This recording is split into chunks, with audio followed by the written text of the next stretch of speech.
Hey all, ఎలా ఉన్నారు అందరూ? అందరూ బాగున్నారు అనుకుంటున్నా. ఈ వ్లాగ్ వచ్చేసి బెంగళూరులో 108 ఫీట్ ఉన్న Vishnumurthy statue related vlog. Let's go to the video. 108 feet ఉన్న విష్ణుమూర్తిని చూడడానికి మేము మార్నింగే లెగిసి హెడ్ బాత్ అది చేసి స్టార్ట్ అయ్యాం. మాకు అరౌండ్ 7 to 8 కిలోమీటర్స్ వచ్చింది. మేము మార్నింగ్ 7:30 అలా స్టార్ట్ అయ్యాం. రీచ్ అయ్యేసరికి 8 అలా అయింది. టెంపుల్ లోకి అడుగు పెడుతుండగానే ఈ విష్ణుమూర్తి మనకి దర్శనం ఇస్తారు. ఈ టెంపుల్ నేమ్ వచ్చేసి Shri Kodanda Ramaswamy temple, Ejipura, Bengaluru. This is very near to HSR. ఇది ఒక 75 years బ్యాక్ కన్స్ట్రక్ట్ చేసిన శ్రీరాముడి టెంపుల్. అప్పుడు ఈ టెంపుల్లో రాముల వారు డాక్టర్ బి సదానంద్ గారి తండ్రి గారి చేత పూజలు అందుకోబడ్డారు.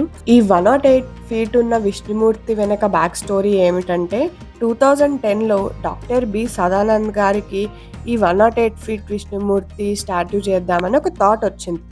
దానికోసం స్టోన్ ని వెతకడం స్టార్ట్ చేశారు. అప్పుడు తమిళనాడులో తిరువన్నామలై జిల్లాలో ఉన్న ఒక ఫారెస్ట్ లో ఒక పెద్ద రాయిని కనుగొన్నారు.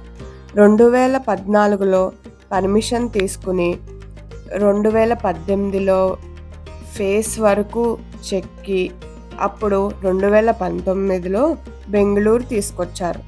దానికోసం స్పెషల్గా 240 వీల్స్ ఉన్న ట్రక్ ని రెడీ చేసి అందులో తీసుకొచ్చారు. ఇది సుమారు 360 kilometers ట్రావెల్ చేసింది. అది కూడా 6 months పట్టింది బెంగళూరులో ఈజీపురా వరకు తీసుకురావడానికి. ఇది సుమారు 420 tons ఉంది. దీనికోసం స్పెషల్గా రోడ్స్ని వైడ్ చేశారు, కరెంట్ పోల్స్ని తొలగించి ఆ తర్వాత మళ్ళీ రిపేర్ చేయడం, ఇలా చాలా ప్రాబ్లమ్స్ ఎదుర్కొని అది బెంగళూరుకి వచ్చింది. ఈ టెంపుల్ సరౌండింగ్స్లో ఇలా చాలా మంది దేవుళ్ళు మనకు దర్శనం ఇస్తారు. శివుడు, వినాయకుడు, కుమారస్వామి, ఇలా చాలా మంది దేవుళ్ళ దర్శనాలు చేసుకోవచ్చు. విష్ణుమూర్తిని కింద నుంచి చూసి దర్శనం చేసుకోవడం ఫ్రీయే, కానీ ఇలా పైకి వెళ్ళి దగ్గర నుంచి దర్శనం చేసుకోవడం కోసం there is a ticket which cost 100 rupees per person. So ఆ టికెట్ తీసుకుని మనం ఇలా పైకి ఎక్కచ్చు, ఎక్కి విష్ణుమూర్తిని దగ్గరగా దర్శనం చేసుకోవచ్చు. అసలు ఎంత పెద్దగా ఉన్నారో చూడండి దగ్గర నుంచి. ఈ విగ్రహం 108 అడుగులు, 420 టన్నుల బరువు, 11 తలలు, 16 చేతులు. ఇదంతా కూడా ఒక సింగిల్ రాయి మీద చెక్కబడింది.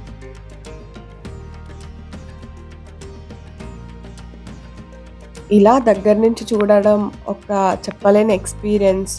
చాలా బాగా అనిపించింది. సో మీరు కూడా వీలుంటే ఇది విజిట్ చేయడానికి ట్రై చేయండి. బెంగళూరు వస్తే తప్పకుండా విజిట్ చేయండి. ఈ వీడియో నచ్చి ఇన్ఫర్మేటివ్గా అనిపిస్తే లైక్ అండ్ సబ్స్క్రైబ్ మర్చిపోవద్దు. Bye bye.